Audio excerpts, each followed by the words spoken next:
เมื่อคืนใครไปลอยกระทงบ้างมีไหมยกมือให้ดูหน่อยฝนไม่ตกอ่ะหรือลอยไปตกไปฝนตกไปก็ลอย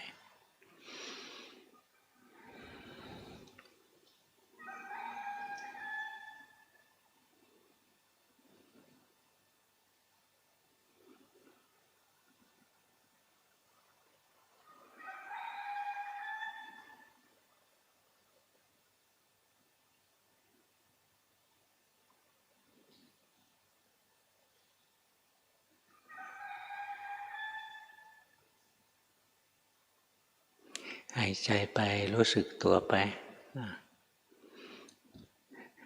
กรรมฐานมันเรียนไม่ได้ด้วยการอ่านด้วยการฟังด้วยการคิดมันสู้กิเลสไม่ไหวธรรมะที่เราอ่านเป็นธรรมะของพระพุทธเจ้าของครูบาอาจารย์เลยไม่ใช่ธรรมะของเราธรรมะที่ฆ่ากิเลสได้เป็นธรรมะที่ผุดขึ้นจากใจเราสดๆร้อนๆถึงจะฆ่ากิเลสตายธรรมะในพระไตรปิฎกอะไรเงี้ยคำสอนของครูบาอาจารย์ไม่ใช่ปัญญาของเราปัญญาของท่านนี่เป็นประสบการณ์ที่ท่านมาบอกเราอยากล้างกิเลสได้เหมือนท่านอยากพ้นทุกข์ได้เหมือนท่านเราก็ต้องลงมือปฏิบัติท่านเคยทำมาแล้วท่านสอนเราก็ลองดูทำดูสมัยพระพุทธเจ้ายังอยู่นะคนที่เจอพระพุทธเจ้านะบางคนนะมีบุญบารมีมากได้เจอพระพุทธเจ้าได้ฟังธรรมเฉพาะตัวเลยว่าคนนี้เหมาะกับอย่างนี้ถ้าทำแล้วก็ได้ผลเร็วบางคนเจอพระพุทธเจ้าตกนรกซะอีกไปล่วงเกินปรามาสท่านอะไรท่าน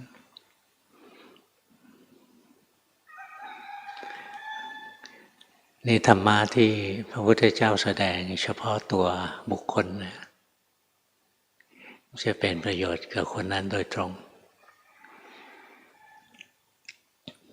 คนอื่นก็ได้ผลข้างเคียงไปด้วยมายุคเราเนี่ยครูบาอาจารย์ที่สอนธรรมะเฉพาะตัวให้เราได้หลวงพ่อเคยเจอองค์เดียวคือหลวงปู่ดุลองค์อื่นส่วนใหญ่ท่านเคยทำมาไงท่านก็สอนอย่างนั้นหลวงปู่ดูลนั้นท่านสอนธรรมะเฉพาะตัวจริงๆเคยมีฆราวาสคนหนึ่งนะได้ยินหลวงปู่ดูลสอนคนอื่นนะสอนธรรมะนะวิจิตรพิสดารมากเลยอยากได้ธรรมะบ้างก็เข้าไปขอหลวงปู่ดูลก็สอนบอกให้พิจารณาผมเส้นเดียวนะให้ดูผมเส้นเดียวบอกท่านเล่าให้หลวงพ่อฟังว่าท่านน้อยใจมากเลยตอนหลังท่านบวชนะภาวนาเก่งอยู่ท่านบอกท่านเสียใจท่านน้อยใจหลวงปู่สอนคนอื่นเยอะเหลือเกินสอนท่านให้ดูผมเส้นเดียวอะไรอย่างนี้ท่านไม่ทำเวลาเข้าพรรษาท่านก็ลาจากหลวงปู่ดูลไปภาวนาอยู่แถวหนองคายกับครูบาอาจารย์อีกองค์หนึ่งหลวงพ่อก็ขึ้นไปเรื่อยนะสมัยที่สิ้นหลวงปู่ดูลแล้วหลวงพ่อขึ้นไปเรียนที่นั้นเป็นหลวงปู่เทศคนนี้ไปภาวนาทำกรรมฐานกำหนดจิตนะเผาร่างกายตัวเองเผาไปเรื่อยปรากฏว่ามันไม่ไหม้มันแค่เกลี่ยมทำไงมันก็ไม่ไหม้ ตลอดพรรษานะไม่ได้อะไรออกพรรษาแล้วกลับมาสุรินทร์จะต้องไปหาหลวงปู่ดูลต้องไปส่งกันบ้านว่าพรรษานี้ทำอะไรมานี่พอคิดว่าต้องไปส่งกันบ้านนะก็ต้องทำตามที่หลวงปู่สอนซะหน่อยท่านก็ดูผมเส้นเดียวผมมีสีอย่างนี้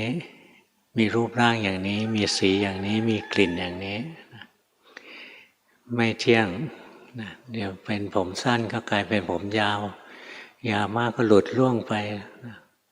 ไม่ใช่ตัวเราตัดออกมาแล้วก็ไม่ใช่เราท่านพิจารณาอย่างนี้นะไม่ใช่วิปัสสนานะตรงนี้พิจารณาอย่างนี้จิตรวมได้สมาธิเลยเข้าไปรายงานกับหลวงปู่ทำตามที่ท่านสั่งนะแป๊บเดียวก็ได้ผลละบางคนท่านก็สอนให้ทำสมาธิบางคนท่านก็สอนให้ทำวิปัสสนาเลยอย่างหลวงพ่อนะท่านสอนให้ดูจิตเลยท่านไม่มาสอนพุทโธดูผมขนเล็บฟันหนังอะไรเงี้ยไม่ได้สอนเนี่ยครูบาอาจารย์ชนิดนี้นะหลวงพ่อเจอองค์เดียวบางคนท่านบอกให้ไปดูกระดูกถ้าไปดูอย่างอื่นไม่ได้ผลนี่พอเรามาถึงยุคซึ่งเราไม่มีครูบาอาจารย์เป็นที่พึ่งไม่มีพระพุทธเจ้าเป็นที่พึ่งที่จะมาชี้ขาดว่าเราต้องทำอย่างนี้แล้วถึงจะดีครูบาอาจารย์ส่วนใหญ่ท่านเคยทำยังไงท่านก็จะสอนอย่างนั้นถ้าถูกกับจริตเรานะเราก็ไปได้ถ้าไม่ตรงกับจริตเราก็ไปไม่ได้อย่างหลวงปู่ดูลสอนหลวงพ่อดูจิตหลวงพ่อดูจิตดูไม่นานก็เข้าใจสิ่งที่ท่านสอนไปกราบหลวงพ่อพุธหลวงพ่อพุธท่านก็สั่งหลวงพ่อบอกให้ไปเผยแพร่บอกคนที่จริตนิสัยอย่างคุณเนี่ยยังมีอีกถ้าไม่ได้ฟังแล้วจะเสียโอกาสให้ไปเผยแพร่ตอนนั้นหลวงพ่อก็งงเหมือนกันนะถ้าให้เราเผยแพร่สิ่งที่เราทำนะสิ่งที่หลวงพ่อทำคือการดูจิตยุคนั้นมันมีแต่คนดูกาย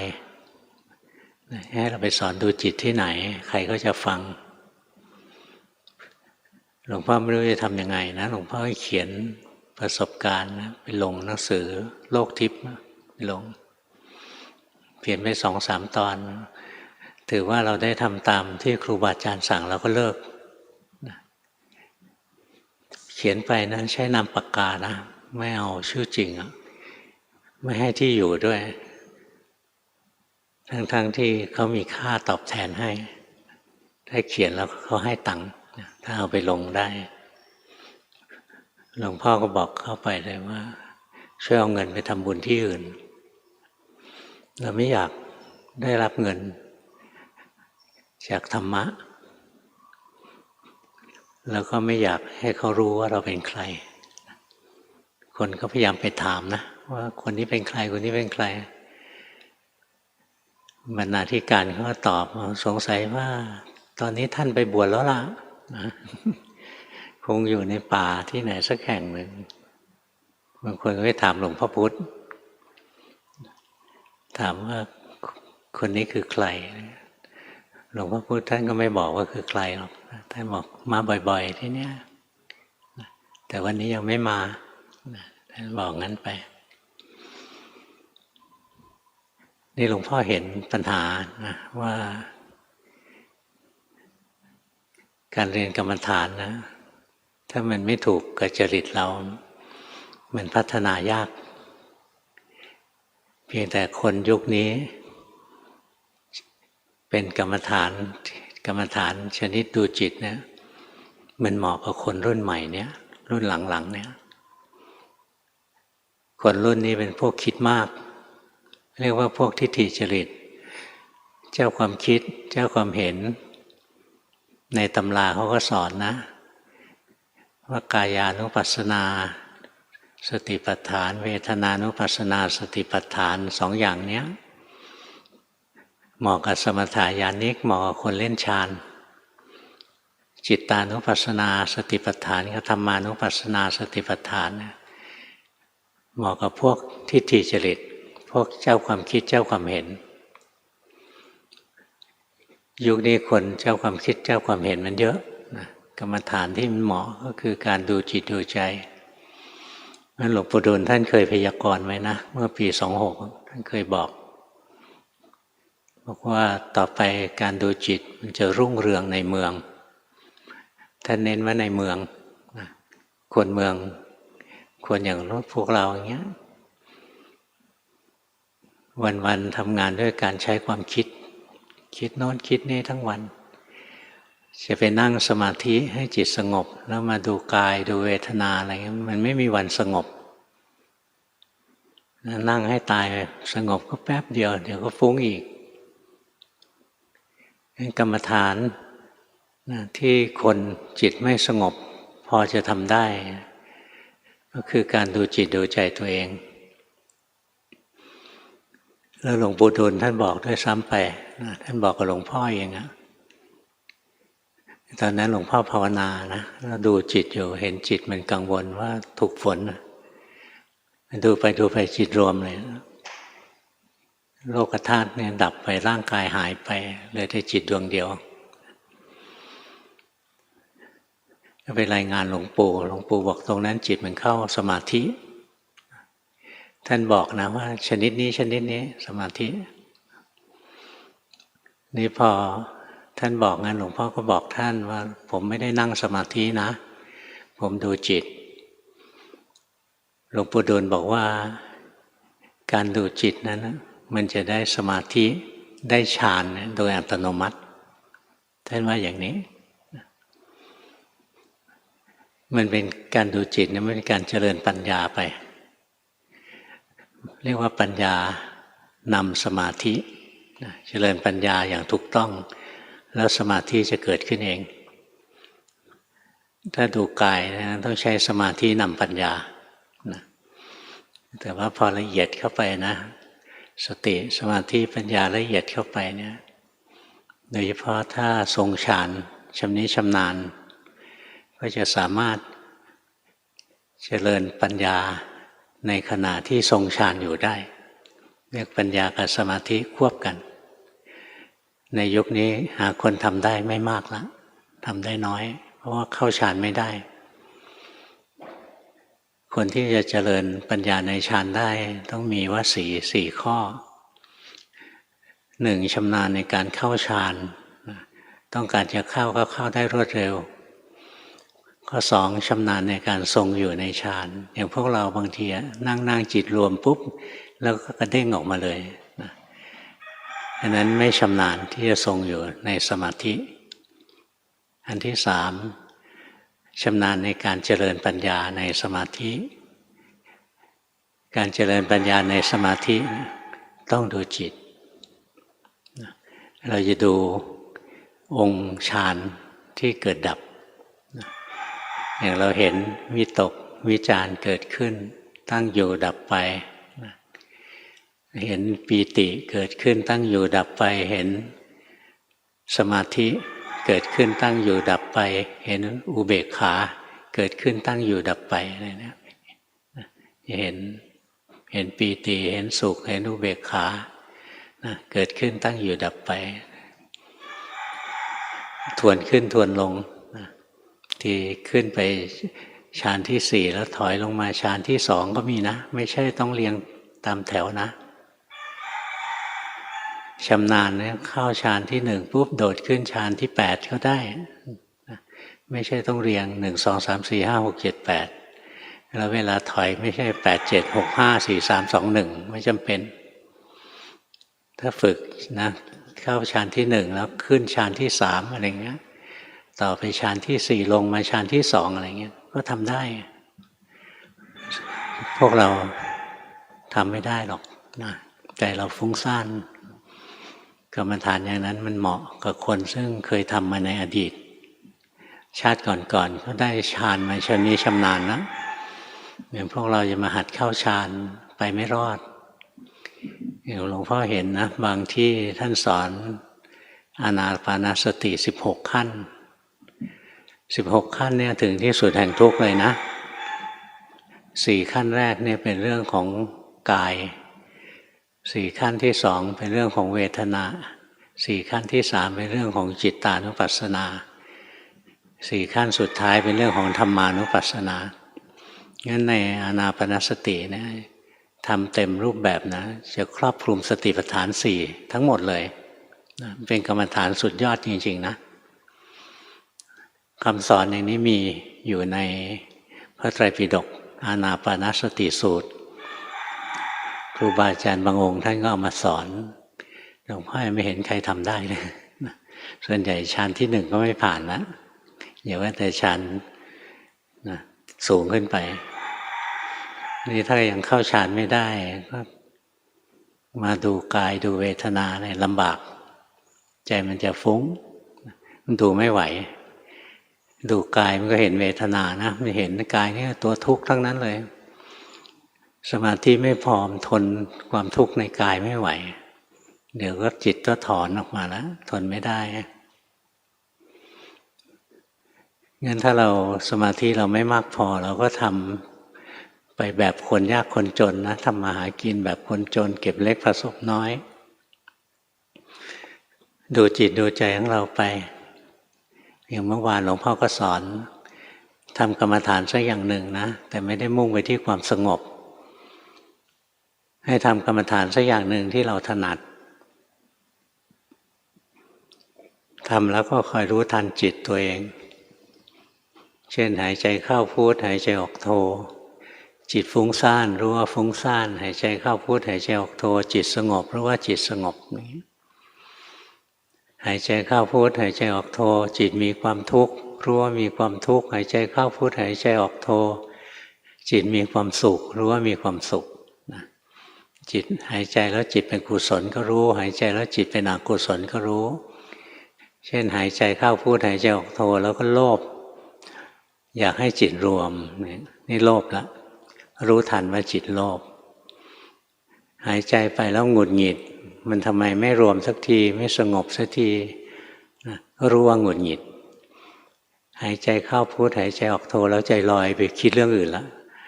ก็รู้ว่าฟุ้งซ่านเนี่ยหายใจแล้วก็รู้ทันจิตตัวเองไปไม่ได้มุ่งไปที่ความสุข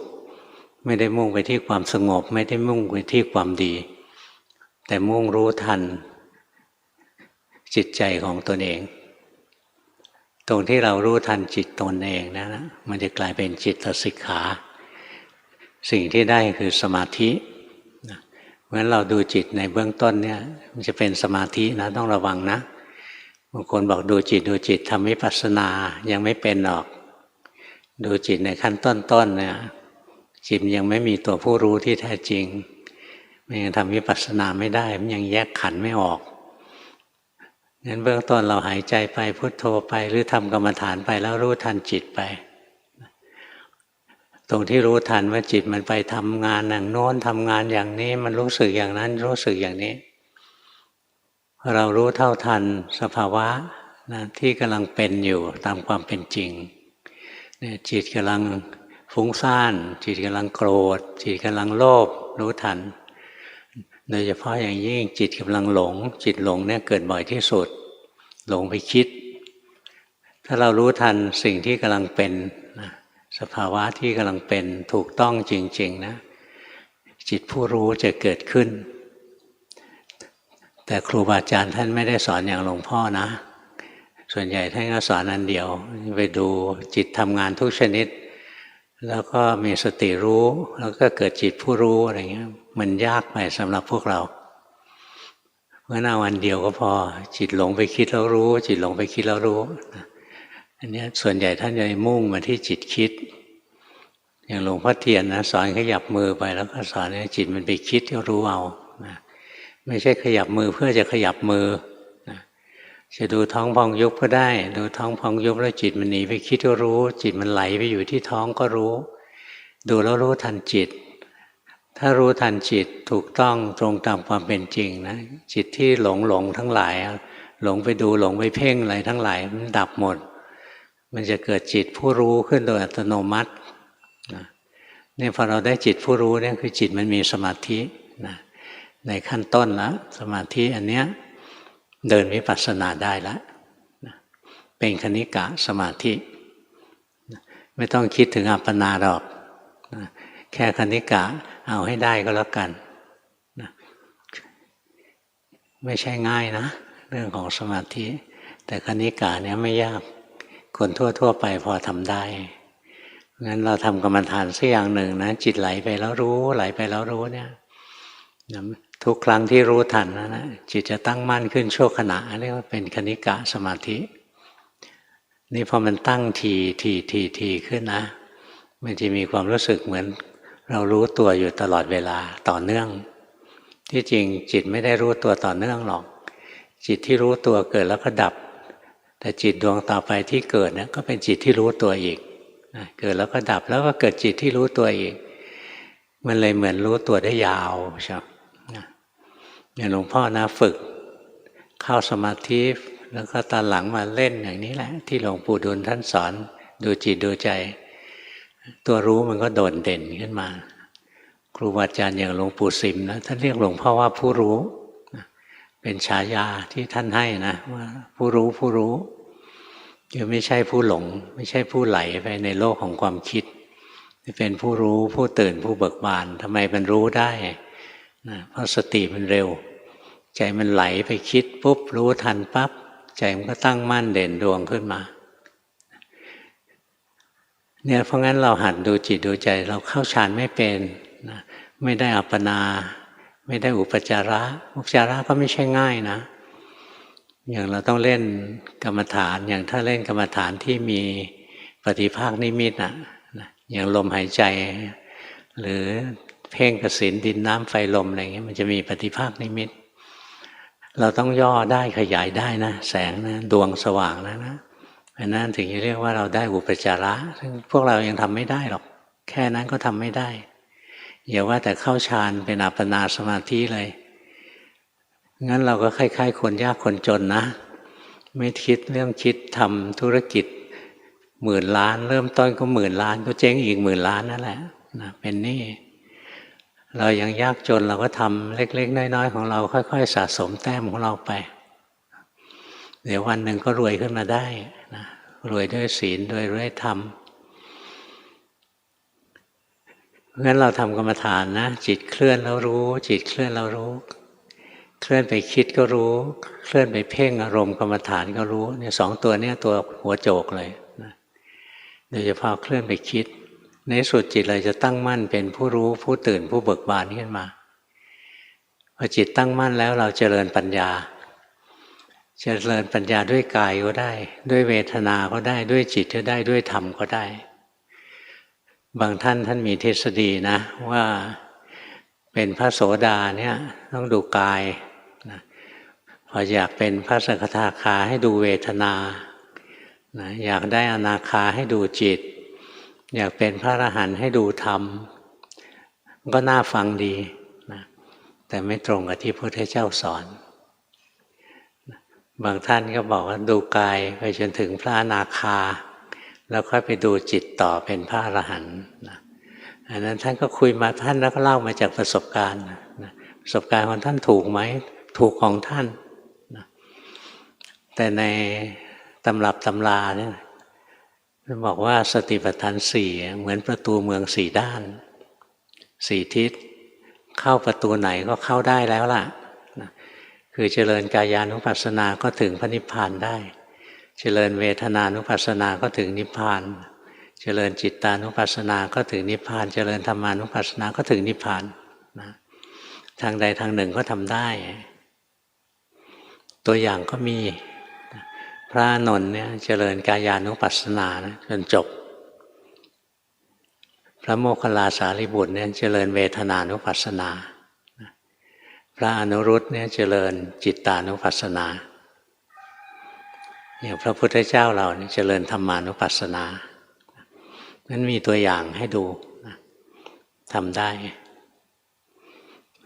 นี่เราทำทางกายไม่ได้ เวทนาก็ยิ่งยากกว่ากายอีกเราก็มาดูจิตดูใจเอาแม้มันมีอย่างละคู่นะพวกที่ชอบพวกตัณหาจริตนะพวกใจอยากมากโลภมากอะไรเนี่ยพวกนี้ต้องไปทำฌานทำสมาธิก่อนนะแล้วมาดูกายหรือเวทนาได้สองตัวกายเนี่ยทำง่ายเวทนาเนี่ยเหมาะกับพวกที่อินทรีย์แก่กล้าแล้วนะจิตตานุปัสสนาก็เหมาะกับพวกทิฏฐิจริตที่อินทรีย์ยังไม่แก่กล้าอย่างพวกเราธรรมานุปัสสนาเนี่ยเหมาะกับพวกทิฏฐิจริตนะที่อินทรีย์แก่กล้านะจะมีบทเรียนที่พอดีแต่ไม่ใช่คำชี้ขาดนะบางคนก็มีข้อยกเว้นทำอย่างนี้แล้วเจริญทำอันไหนเจริญทำอันนั้นแหละนะตำรามแค่ไกด์ไลน์เท่านั้นบางคนมันก็นอกตำรานะมีไม่ใช่ไม่มีจริตในทางสมถะมี6จริตนะราคะจริตโทสะจริตโมหะจริตพุทธิจริตวิตกจริตแล้วอะไรกันลืมแล้วศรัทธาจริตตัวนี้หลวงพ่อลืมเก่งหลวงพ่อไม่ค่อยศรัทธานะหลวงพ่ออะไรที่พิสูจน์ไม่ได้ไม่เชื่อนะกระทั่งจนเดี๋ยวนี้นะใครมาเล่าอะไรก็ฟังเฉยๆคนโน้นเป็นท่านนี้กลับชาติมาเกิดอะไรเงี้ยหลวงพ่อฟังแล้วเฉยๆถ้าเขาพูดเยอะๆนะเราเดินหนีเลยนอนเซนส์อดีตเป็นอะไรสำคัญที่ไหนสำคัญที่ปัจจุบันเป็นยังไงต่างหากจะดีจะชั่วมันอยู่ที่ปัจจุบันไม่ใช่อยู่ที่อดีตหลวงพ่อจะไม่ค่อยศรัทธาเท่าไหร่แล้วแต่ศรัทธาจะเกิดหลังจากปัญญาเกิดแล้วอย่างตอนนี้ศรัทธาพระพุทธเจ้าแน่นแฟ้นมากนะศรัทธาในพระธรรมศรัทธาในพระสงฆ์อะไรเงี้ยเชื่อมั่นเรื่องกฎแห่งกรรมเชื่อในเรื่องกิริยาวาทวาทะเชื่อว่าการกระทำทั้งหลายล้วนแต่มีผลทั้งสิ้นนะอยากได้ผลก็ต้องทำเหตุอะไรเงี้ยเชื่อว่าเราต้องมีความเพียรของฟรีไม่มีแต่ต้องลงมือทำเนี่ยสิ่งที่หลวงพ่อเชื่ออย่างนี้เชื่อเรื่องกรรมนะเชื่อเรื่องการกระทำมีผลเชื่อเรื่องว่าเราต้องลงทุนลงแรงของฟรีไม่มีของฟลุกไม่มีต้องมีความเพียรต่อสู้เอานี่ก็เล่าประสบการณ์ให้ฟังนะพวกเราทำกรรมฐานสักอย่างหนึ่งแต่ไม่ได้มุ่งไปที่ความสงบเป็นตัวหลักคอยรู้ทันจิตที่มันไหลไปคิดรู้ทันมันไหลไปอยู่ที่อารมณ์กรรมฐานรู้ทันฝึกอย่างนี้ให้มากๆนะแล้วต่อไปสติจะดีขึ้นสมาธิจะดีขึ้นพอมีสติมีสมาธิแล้วไม่ต้องห่วงเรื่องปัญญามีความเพียรขยันรู้ขยันดูไปนะในสุดสติก็ชำนาญขึ้นพอเราก็ดูบ่อยๆจิตมันจำสภาวะที่ไหลได้แม่นสติก็เกิดบ่อยพอไหลปุ๊บสติเกิดปั๊บทันทีที่สติเกิดรู้ว่าจิตไหลสมาธิเกิดปั๊บเลยงั้นวิริยะคือความเพียรที่จะต่อสู้กับกิเลส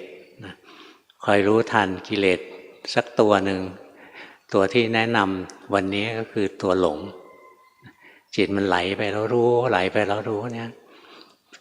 ขณะที่รู้ว่าไหลเนี่ยจิตไหลจิตหลงจะดับนะแล้วขณะที่รู้ตัวอยู่จิตจะไม่หลงอีกนะขาดสติเมื่อไหร่ลืมตัวเมื่อไหร่จิตก็หลงอีกแล้วในขณะที่รู้ทันว่าจิตหลงนะจิตรู้มันเกิดแล้วนะจิตรู้มันเป็นตัวที่จิตที่ส่งสมาธิที่ถูกต้องงั้นสติก็เกิดสมาธิก็เกิดนะมีวิริยะมีสติมีสมาธิไม่ต้องกลัวปัญญาและวิมุตติจะไม่เกิดนะงั้นในองค์มรรคใช่ไหมสัมมาทิฏฐิสัมมาสังกัปปะนะอันนี้เป็นส่วนทฤษฎีสอนให้มีความเห็นถูกให้มีความคิดถูก ในสัมมาวาจาสัมมันกัมมันตะสัมมาอาชีวะเป็นส่วนของศีลนะสัมมาวายามะสัมมาสติสัมมาสมาธิเป็นส่วนของการฝึกจิต จริงๆสัมมายังมีอีก2 ตัวนะถัดจากสัมมาสมาธิก็คือสัมมาญาณะนะปัญญามันเกิดแล้วมีสมาธิปัญญาก็เกิดเพราะสมาธิเป็นเหตุใกล้ให้เกิดปัญญาสัมมาญาณะบริบูรณ์ขึ้นมาสัมมาวิมุตติก็บริบูรณ์ขึ้นมาทำไมวิมุตติต้องมีสัมมาด้วยนะมิจฉาก็มีนะไอ้ที่นั่งสมาธิจิตโล่งว่างไม่คิดไม่นึกอะไรนั่นแหละมิจฉาวิมุตตินั่งแล้วก็เคลิ้มลืมเนื้อลืมตัวนั้นมิจฉาสมาธินั่งแล้วคิดว่าหลุดพ้นแล้วใจโล่งใจว่างใจสว่างใจมีแต่ความสุขอยู่เป็นปีๆนึกว่าวิมุตตินั่นมิจฉาวิมุตติเป็นของปลอมเพราะฉะนั้นเจริญสิ่งที่หลวงพ่อบอกนี่แหละการที่เราได้ยินได้ฟังเนี่ยนะมันสร้างสัมมาทิฏฐิในเบื้องต้นในทางทฤษฎีสัมมาทิฏฐิว่าทฤษฎีมีทฤษฎีที่ถูกนะรู้ว่าพระพุทธเจ้าสอนในเรื่องของกรรมเรื่องของการกระทำมีผลนะรู้เรื่องของความเพียรอะไรนะรู้เรื่องของสติอะไรอริยสัจทุกข์ให้รู้สมุทัยให้ละนิโรธจะต้องเข้าไปแจ้งไม่ใช่ทำให้นิโรธเกิดนะมรรคทำให้เจริญนะมรรคก็คือตัวศีลสมาธิปัญญารู้ว่าหน้าที่ต่อทุกข์คือการรู้อย่างที่มันเป็นสิ่งที่เรียกว่าทุกข์ก็คือรูปนามกายใจเราเนี้ยเมื่อเราต้องรู้กายอย่างที่กายเป็นรู้ใจอย่างที่ใจเป็นเนี่ยทฤษฎีของพระพุทธเจ้าเราต้องรู้นะนี่คือสัมมาทิฏฐิในเบื้องต้นนะก่อนจะถึงการลงมือปฏิบัติรู้ว่าหน้าที่ต่อสมุทัยคือละนะต่อตัณหาคือละหน้าที่ต่อทุกข์คือรู้หน้าที่ต่อตัณหาคือละพวกเราอยากละทุกข์ใช่ไหมเห็นไหมเราพยายามละทุกข์ถ้าพยายามละทุกข์เมื่อไหร่ทำผิดแล้วนะพระพุทธเจ้าให้รู้ทุกข์ไม่ได้ให้ละทุกข์ท่านให้ละความอยากก็เราอยากจะละทุกข์อ่ะเราไม่ยอมละความอยากที่จะละทุกข์เลยนะมันก็ภาวนาไม่สำเร็จสักทีถ้าหลักเราแม่นนะภาวนาไปเดินไปให้ถูกมันไม่ยากหรอกนิโรธทำให้แจ้งนิโรธคือตัวนิพพานทำไมไม่ทำนิพพานให้เกิดเพราะนิพพานมันไม่เกิดเมื่อนิพพานไม่เกิดนิพพานยังไม่ดับสิ่งใดเกิดสิ่งนั้นก็ดับเพราะฉะนั้นสิ่งที่เราทำได้กับพระนิพพานก็คือการเข้าไปรู้ไปเห็นเข้าไปสัมผัสเข้าไปทรงอยู่นะทำได้แค่นั้นใครเป็นผู้ทรงพระนิพพานจิตที่บริสุทธิ์นั่นแหละเป็นผู้ทรงพระนิพพานอยู่เนี่ยค่อยๆฝึกไปมรรคนะหน้าที่ต่อมรรคคือการทำให้เจริญทำศีลสมาธิปัญญาให้เจริญวิธีที่ศีลสมาธิปัญญาจะเจริญคือมีสติรักษาจิตเอาไว้แล้วมีสติในกิเลสเกิดเรารู้ทันนะเราจะไม่ผิดศีลหรอกใจฟุ้งซ่านขึ้นมาเรารู้ทันสมาธิมันจะเกิดแล้วใจมันก็เป็นผู้รู้อยู่เดี๋ยวก็เป็นผู้รู้เดี๋ยวก็เป็นผู้หลงนะเดี๋ยวก็เป็นผู้รู้เดี๋ยวก็เป็นผู้หลงเนี่ยดูจิตอยู่แค่นี้ระหว่างรู้กับหลงนี่แหละก็ทำที่สุดแห่งทุกข์ได้นะนี่คือการเจริญปัญญาต่อไปปัญญาก็แทงตลอดลงในตัวจิตผู้รู้นะจิตผู้รู้เนี่ยเป็นของดีของวิเศษที่สุดเลยนะเป็นของดีของวิเศษที่สุดเลยรองจากปัญญาปัญญาเป็นธรรมที่วิเศษที่สุดในโลกนะแต่ปัญญาจะมีได้ต้องมีสมาธิจิตที่จะได้เกิดปัญญาได้คือจิตที่เป็นผู้รู้นั่นเองจิตที่ทรงสมาธิที่ถูกงั้นเราต้องมีจิตที่เป็นผู้รู้นะทำกรรมฐานจิตไหลแล้วรู้ไหลแล้วรู้เล่นไปเรื่อยๆแล้วต่อไปปัญญาเกิดนะถ้าจะเดินปัญญาด้วยการไปดูกายก็ได้นะมีสมาธิแล้วดูกายก็ได้ดูเวทนาก็ได้ดูจิตก็ได้เจริญธรรมานุปัสสนาเลยก็ได้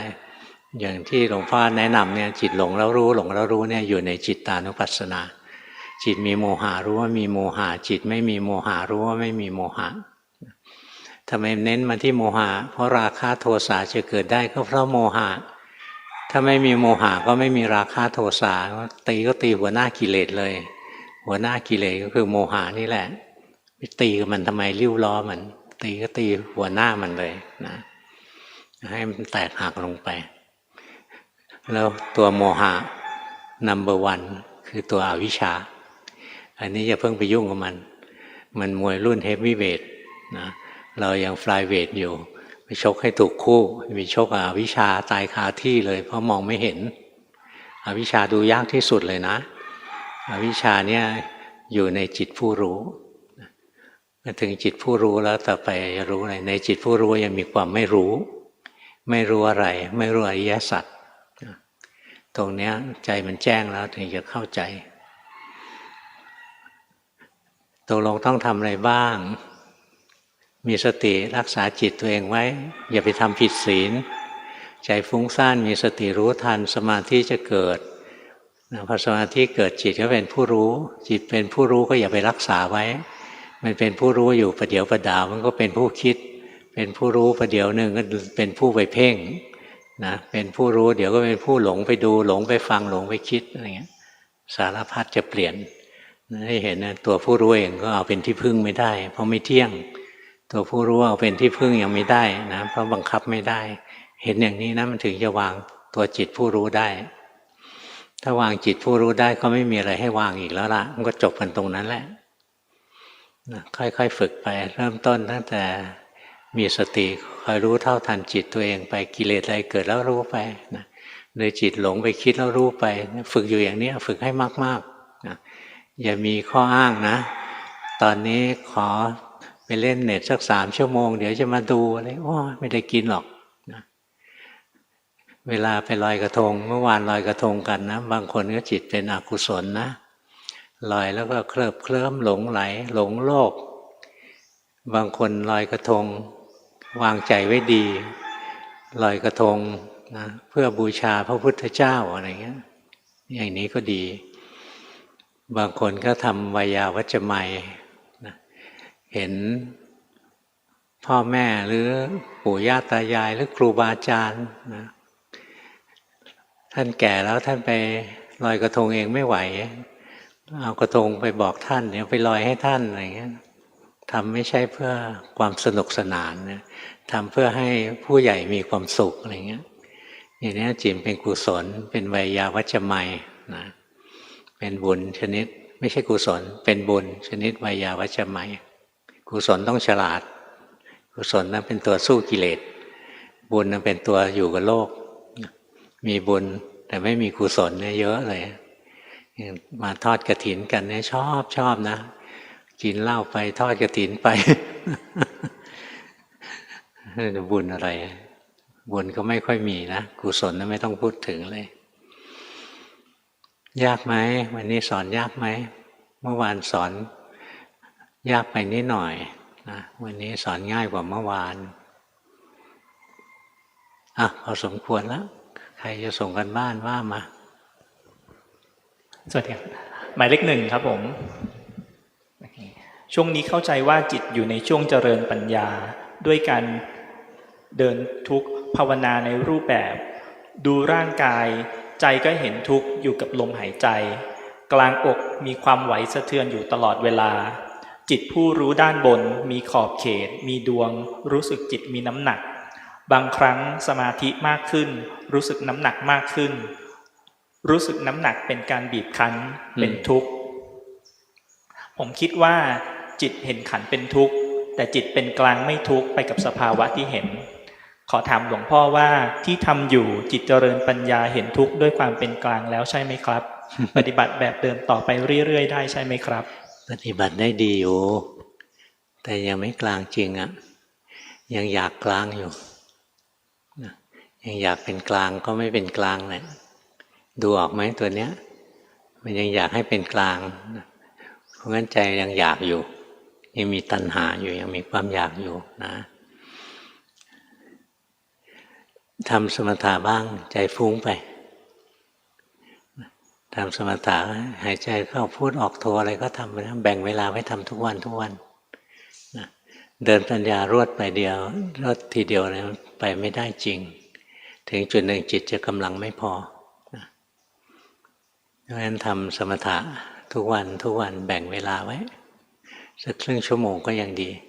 นะแล้วเวลาที่เหลือมันเจริญสติอยู่ในชีวิตประจำวันอย่างนี้ใช้ได้ของคุณดี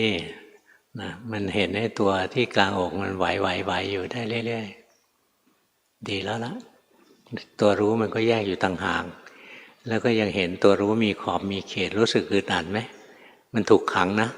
หลวงพ่อเห็นตัวนี้หลวงพ่อทนไม่ได้เลยตั้งปณิธานไว้เลยว่าตราบใดที่เรายังแหกคุกตัวนี้ไม่ได้นะเราจะไม่เลิกปฏิบัติจะต้องแหกคุกให้ได้สิ่งที่ห่อหุ้มมันไว้ก็คืออาสวะกิเลสมันห่อหุ้มเอาไว้เวลามันหลุดพ้นนะจิตมันหลุดพ้นจากอาสวะกิเลสแล้วก็อย่าไปรักษาตัวผู้รู้นะยังแอบรักษาอยู่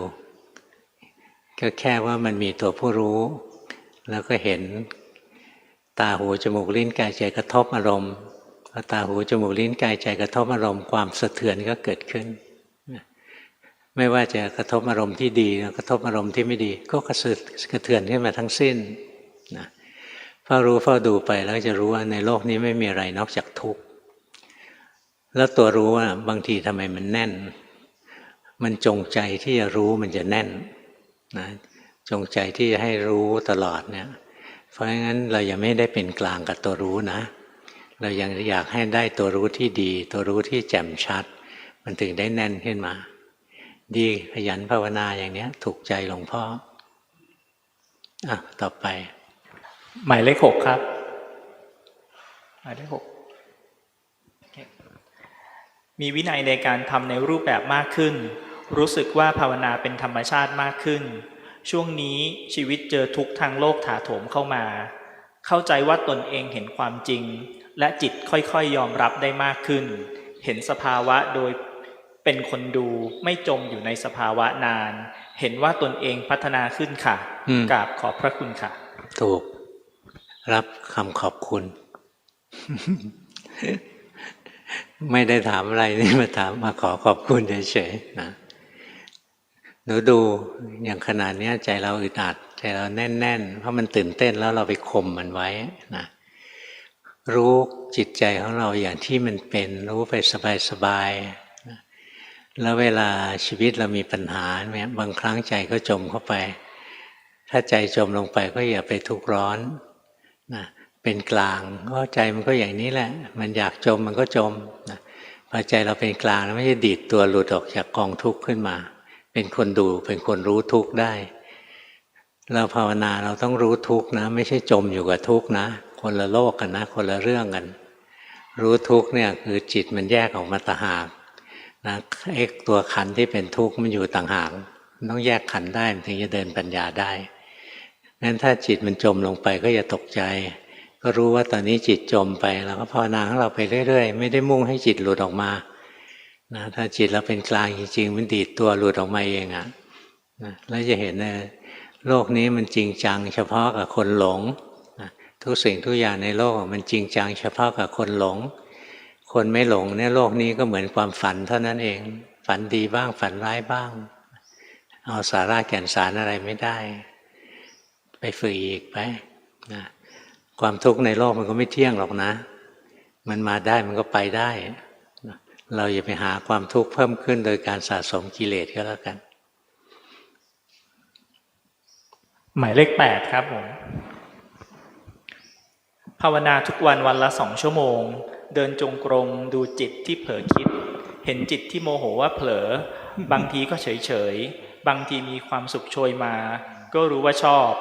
บางวันเดินแบบแรงไม่มีแต่พยายามเดินให้ช้าลงและดูกายแทนเห็นจิตมันอยู่นอกๆและบริกรรมเร็วขึ้นอยากจะทราบว่าที่ทำอยู่มีตรงไหนต้องเพิ่มเติมเพื่อการภาวนาให้เหมาะสมด้วยค่ะที่ภาวนาอยู่มันก็เหมาะสมแล้วนะ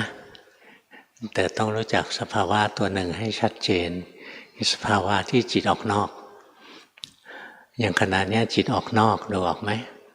นะถ้าเห็นได้ก็ใช้ได้แล้วไม่ต้องดึงคืนนะ แค่รู้ว่ามันออกนอกแล้วก็ทำกรรมฐานของเราไปเดี๋ยวมันก็เข้ามาเองนะอย่าไปดึงมันถ้าดึงมันจะแน่นถ้าแน่นเนี่ยทำผิดละแสดงว่าเราบังคับแล้วใจยังฟุ้งซ่านอยู่นะเพราะงั้นแบ่งเวลาทำสมถะบ้างมีช่วยให้จิตของเรามีแรงมีกำลังถ้าเราทิ้งสมถะไปเลยนะเดี๋ยวบางทีไม่มีแรงเดินปัญญามากไปไม่ดีนะเราไม่เดินปัญญาก็ไม่ดีเดินปัญญามากไปก็ไม่ดีแค่ไหนพอดีก็สังเกตเอาถ้าเราใจเราสบายสงบสบายมีเรี่ยวมีแรงแล้วก็เฉยไอ้นั่นไม่ดีแล้วต้องหาทางเดินปัญญาถ้าจิตมันไม่เดินปัญญาเองก็ต้องกระตุ้นมันด้วยการคิดนำคิดถึงกายคิดถึงใจว่าเป็นไตรลักษณ์อะไรเงี้ยกระตุ้นมันนี้พอมันเห็นกายเห็นใจแสดงไตรลักษณ์ได้ด้วยตัวเองแล้วไม่ต้องคิดแล้วดูของจริงๆไปดูไปช่วงหนึ่งหมดกำลังกลับมาอยู่กับกรรมฐานของเราชาร์จพลังใหม่เนี่ยสลับไปอย่างเงี้ยจิตก็จะเดินได้ดีขึ้นหมายเลข17ครับผมแต่ก่อนไม่ได้ปฏิบัติจนกระทั่งเดือน7ที่ผ่านมาได้เข้าคอร์สทางเหนือกับเพื่อนเกิดสภาวะขึ้นแต่ตอนที่ลืมตามามีความรู้สึกตกใจและหลังจากนั้น3 ชั่วโมงค่อยจำได้ว่าเห็นความคิดเห็นรูปความคิดเกิดขึ้นและดับเกิดและดับและมีสติที่ไม่ใช่ของเราเป็นสายรู้สึกพลังมากๆเหมือนมีออร่าทั้งตัวค่ะพอหลังจากนั้นก็เหมือนรู้ว่านี่คือทางดับทุกข์ได้และได้เปลี่ยนมาเป็นคนพุทธแต่ไม่แน่ใจว่าที่หนูปฏิบัติมาหลังจากนั้นถูกหรือเปล่าคะถูกไหมก็รู้ด้วยตัวเองได้นะเห็นกิเลสบ่อยไหมหรือเห็นแต่ว่าเราดีนะถ้ายังภาวนายังเห็นกิเลสได้เยอะแยะเนี่ยแสดงว่ายังพัฒนาอยู่ถ้าภาวนาแล้วไม่เห็นกิเลสสักตัวเนี่ยไม่ดีนะแต่ถ้ากิเลสเยอะแยะเลยโดยจะไม่ได้ภาวนาอันนี้ไม่ดีนะนั่นแย่ที่สุดเลย แต่ถ้าเราภาวนาอยู่แล้วกิเลสมันเกิดทั้งวันเลยอย่างนี้ดีนะที่จริงไปเรียนกรรมฐานกับอาจารย์ไหนก็ไปถามอาจารย์สิถามอะไรหลวงพ่อล่ะ บางทีเทคนิคแต่ละท่านมันก็ต่างๆกันนะจุดสำคัญก็คือถ้าเป็นสไตล์หลวงพ่อนะจิตแบบนี้หลวงพ่อไม่เอาจิตที่มัน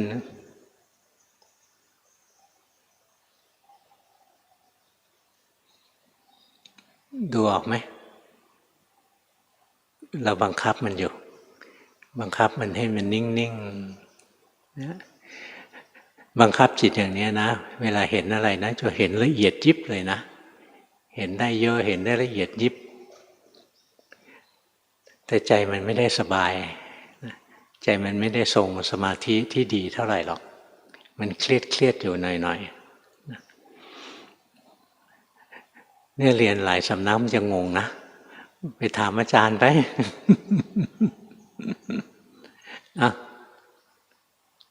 เบอร์32ครับฟังซีดีหลวงพ่อมาประมาณ4 ปีรูปแบบฝึกเดินและนั่งวันละประมาณ30 นาทีคำถามขอความเมตตาจากหลวงพ่อช่วยชี้แนะวิธีการภาวนาด้วยค่ะรู้ทันจิตที่มันหลงไปจิตเรายังฟุ้งเก่งอยู่ดูออกไหมตัวเนี้ยมันฟุ้งอุตลุดเลยนะเพราะฉะนั้นเราอยู่กับกรรมฐานของเราจิตฟุ้งแล้วรู้ฟุ้งแล้วรู้ไปเรื่อยๆนะ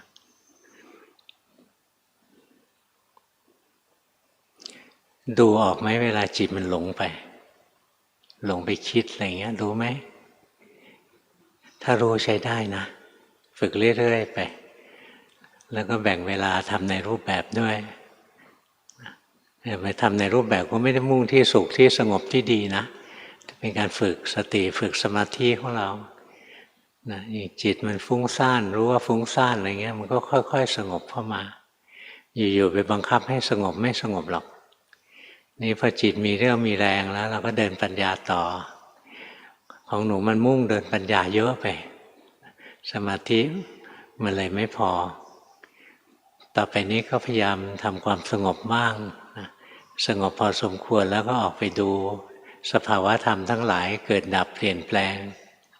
ดูไปเรื่อยๆที่จริงการดูจิตก็ทำให้เกิดสมาธิได้นะถ้าเราชำนาญจริงๆแต่มันเสี่ยงหลวงพ่อเลยไม่ค่อยอยากแนะนำอย่างหลวงพ่อถ้าดูจิตอยู่แล้วหลวงพ่อจะทำสมาธิเนี่ยมันดูได้ตั้งเยอะนะตั้งหลายจุดนะอันแรกเลยว่าจะไม่สอนลืมไปจะสอนอีกแล้ว มันดูได้4 อย่างดูอารมณ์คือช่องว่างดูจิตที่เป็นคนรู้ช่องว่างปล่อยทั้งอารมณ์ปล่อยทั้งจิตทำได้หลายอย่างพอปล่อยหมดแล้วสักพักหนึ่งใจมันจะเคลิ้มลงไปไม่ได้เคลิ้มขาดสตินะสติละเอียดมากเลยสมาธิละเอียดมากเลยแต่ว่าเล่นยากเดี๋ยวติดนะเพราะฉะนั้นกลับมาอยู่กับลมหายใจมาอยู่กับพุทโธสะดวกกว่าถ้าติดก็แก้ง่ายถ้าติดอรูปนี่แก้ยาก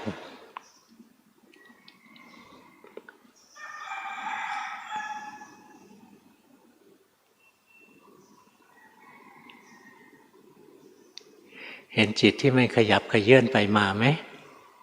ดีนะจิตที่ขยับไปขยับมานะบางทีก็เที่ยวหานะว่าจะดูอะไรดีดูอันนี้ดีมั้ยหรือจะดูอันนี้ดีเนี่ยหาเนี่ยหลวงพ่อเรียกว่าสัมภเวสีนะมันยังไม่รู้จะว่าจะไปเกิดดีหรือเกิดเลวนะมันเที่ยวหาเนี่ยสัมภเวสีตัวจริงเมื่อก่อนหลวงพ่องงนะว่าสัมภเวสีมันเป็นไงวะดูสัตว์ทั้งหลายนะมันตายปุ๊บมันก็เกิดปั๊บหมดเลยมีตัวอะไรที่แสวงหาการเกิดอยู่ไอ้ตัวนักปฏิบัตินี่แหละนะเที่ยวสายอยู่ข้างในนะจะไปเกิดเป็นตัวอะไรดีนะไปดูตัวนี้เห็นอะไรไหวๆดูเข้าไปหลงก็เรียบร้อยแล้วเกิดเรียบร้อยแล้วจิตเข้าไปจับแล้วจิตหยั่งลงไปเห็นไหมวิญญาณหยั่งลงไปนะก็เกิดขึ้นมาแล้วสายดูอะไรดีว่านะปุ๊บอันเนี้ยเนี่ยตัวสัมภเวสี ใจลอยรู้ไหมรู้จักใจลอยยังไปทำสมถะนะเพิ่มสมาธิขึ้นงั้นใจเราจะฟุ้งเก่งเหมือนกันนะต่อไปหมายเลข47ครับเข้าวัดฟังธรรมหลวงพ่อได้ประมาณ2 ปีก็ยังรู้สึกว่าทำไม่ถูกอยู่เรื่อยๆครับเห็นว่าตัวเองดีขึ้นตามลำดับโมโหก็รู้ว่าตัวเองโมโหแต่สุดท้ายก็หลงตามไปบ้างหยุดบ้างครับพยายามระลึกพุทโธครับอยากรู้ว่ามาถูกทางไหมครับถูกแล้วนะแล้วก็มาได้ดีอยู่แล้วรักษาศีลเอาไว้เท่านั้นแล้วก็ภาวนาพุทโธไปจิตมันเป็นยังไงเดี๋ยวเราก็เห็นเองแหละเพราะมันเคยเห็นแล้วแต่บางคนภาวนาพุทโธแล้วไม่เห็นจิตนะพุทโธแล้วก็นิ่งเคลิ้มขาดสติไปเลยงั้นใช้ไม่ได้พุทโธแปลว่าอะไรพุทโธก็คือตัวจิตผู้รู้นั่นแหละพุทโธแปลว่าผู้รู้ผู้ตื่นผู้เบิกบานตัวไหนที่มันเป็นผู้รู้ก็ตัวจิตเรานั่นแหละจิตที่ทรงสมาธิที่ถูกต้องนั่นแหละคือตัวพุทโธเราพุทโธพุทโธพุทโธพอจิตเป็นผู้หลงนะก็รู้ทันจิตเป็นยังไงก็รู้ทันเอาดีแล้วล่ะจิตแต่ใจนะมันออกนอกนิดหน่อยนะขณะนี้ดูออกไหมเรื่องจิตออกนอกเนี่ยหลวงปู่ดูลย้ำมากเลยว่าจิตออกนอกเป็นสมุทัยมีผลเป็นทุกข์จิตออกนอกเนี่ยไม่ใช่ออกนอกร่างกายอย่างเดียวนะอย่างจิตเคลื่อนไปอยู่ที่ท้องเนี่ยยังเรียกว่าจิตออกนอกเลยจิตเคลื่อนไปอยู่กับลมหายใจเรียกจิตออกนอกสรุปก็คือถ้าจิตเคลื่อนเมื่อไหร่ก็จิตออกนอกเมื่อนั้นแหละมันถึงเป็นตัวสมุทัยเคลื่อนไปไหนเคลื่อนไปเกิดก่อทุกข์ก่อภพก่อชาติก่อทุกข์ขึ้นมาดีแล้วล่ะที่ฝึกนะอนุโมทนาต่อไปหมายเลข91ครับหมายเลข91ลุกมาแล้วโอเคโยมปฏิบัติสายอิริยาบถ4มานานพอสมควรค่ะเข้าใจว่าตัวเองมีสติอัตโนมัติ เกิดได้อยู่บ่อยๆในเวลาที่ไม่ได้คิดหรือมีการงานที่วุ่นวายเห็นจิตทำงานบางครั้งรู้สึกเห็นจิตเป็นทุกข์รู้สึกทรมานใจไม่เป็นกลางค่ะปัญหาคือครูบาอาจารย์บางท่านบอกว่าอาจจะผิดก็ได้ทำให้เกิดความฟุ้งซ่านปฏิบัติต่อไม่ถูกไม่ทราบว่าโยมมีการเพ่งหรือประคองโดยไม่รู้ตัวบ้างไหมเจ้าคะง่ายๆเลยนะง่ายๆเลยถ้าเพ่งเนี่ยมันจะแน่นๆถ้าแน่นๆถ้าอึดอัดเนี่ยเพ่งแน่นอนนะถ้ามองอย่างหลวงพ่อก็ดีแต่ว่าใจมันฟุ้งไปนิดหน่อยอิริยาบถสี่ก็ใช้ได้นะยืนเดินนั่งนอนอะไรเนี่ยคอยรู้ไปแต่อย่าไปกำหนดอย่าไปเพ่งถ้ากำหนดลงไปมันก็เป็นสมถะเราแค่รู้เห็นรูปมันยืนเห็นรูปมันเดินเห็นรูปมันนั่งเห็นรูปมันนอนจิตเราเป็นผู้รู้ผู้ดูอยู่ถ้าทำอย่างนี้ก็ถูกนะแต่ถ้าดูเห็นท้องพองก็เพ่งลงไปอยู่ที่ท้องยกเท้าจิตก็ไหลไปอยู่ที่เท้าอันนั้นไม่ถูกในทัศนะหลวงพ่ออาจารย์เราอาจจะว่าถูกก็ได้ต่างคนต่างว่ากันนะต่างคนต่างคิดเอาไม่ใช่ว่ากันก็ไม่มีใครว่าใครหรอก หลงแล้วรู้ไหม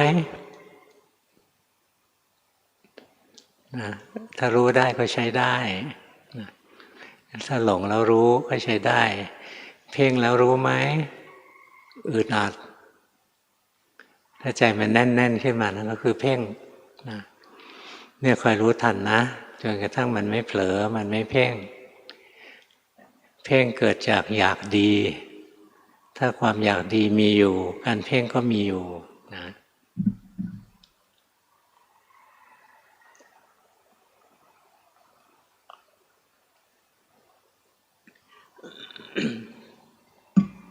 หลงแล้วรู้ไหมหลงไปคิดนะพยักหน้าแล้วเห็นไหมรูปเคลื่อนไหวนะเมื่อกี้ไม่เห็นนึกออกไหมเมื่อกี้พยักหน้าแต่ยังไม่ได้เห็นตัวรูปเคลื่อนไหวมัวแต่สนใจจิตที่หนีไปคิดนะ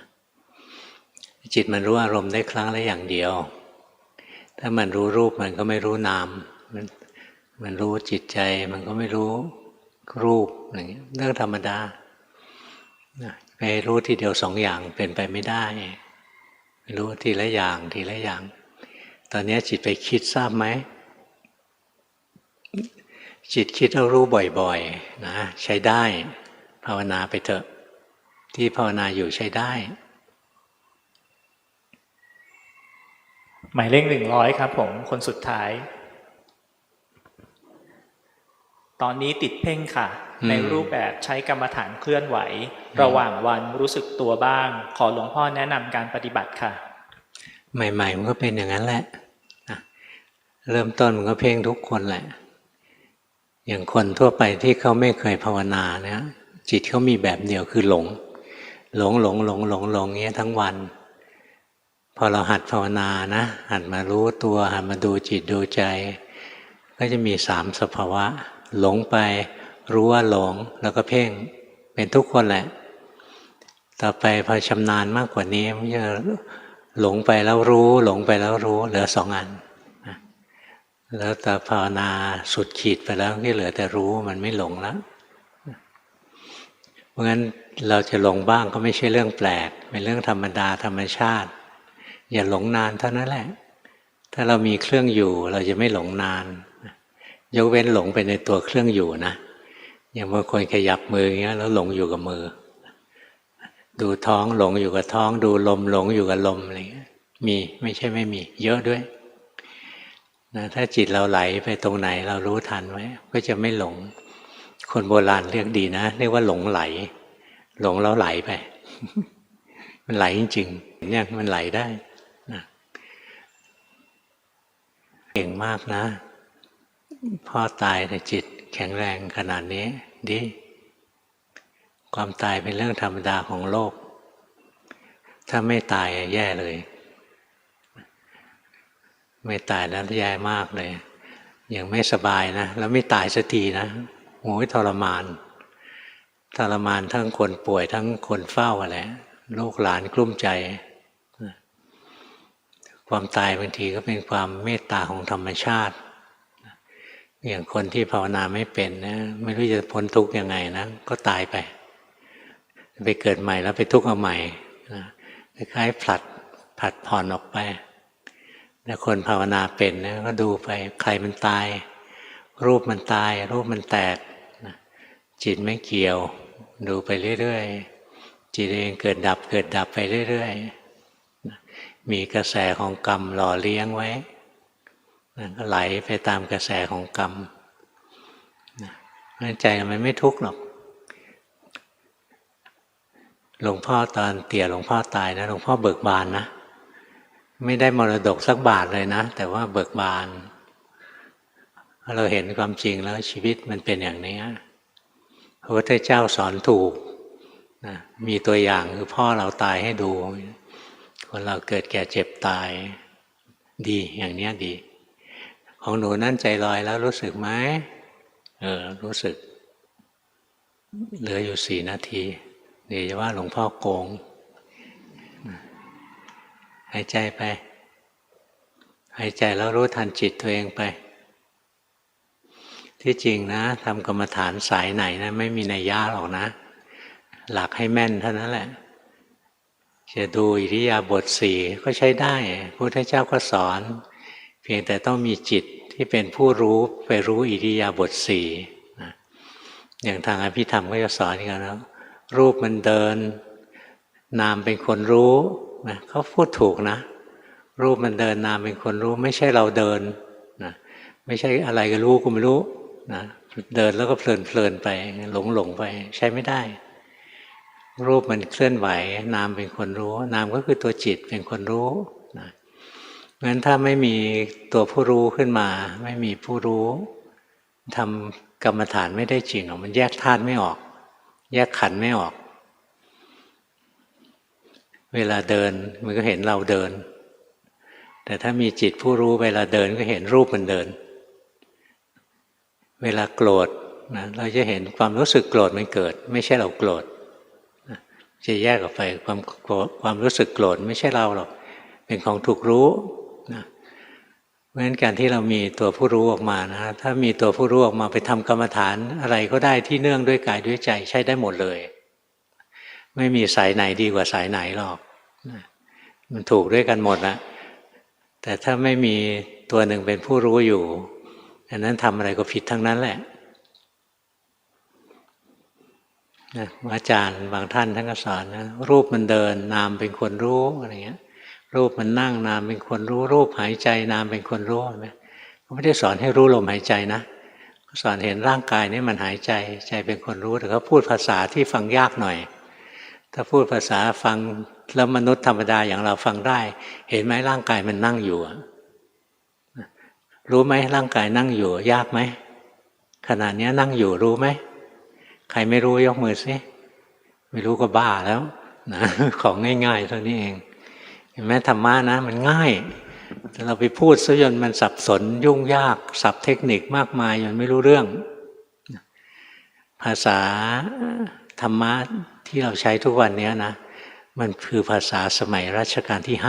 5คนสมัยรัชกาลที่5ฟังรู้เรื่องมายุคของเราเนี้ยฟังยากแล้วฟังยากแล้วบางทีท่องกันมาก็ต้องแปลอีกทีหนึ่งว่าที่ท่องนั้นแปลว่าอะไรชั้นแห่งวัยเนี่ยฟังออกไหมชั้นแห่งวัยล่วงไปอะไรอย่างเงี้ยนะ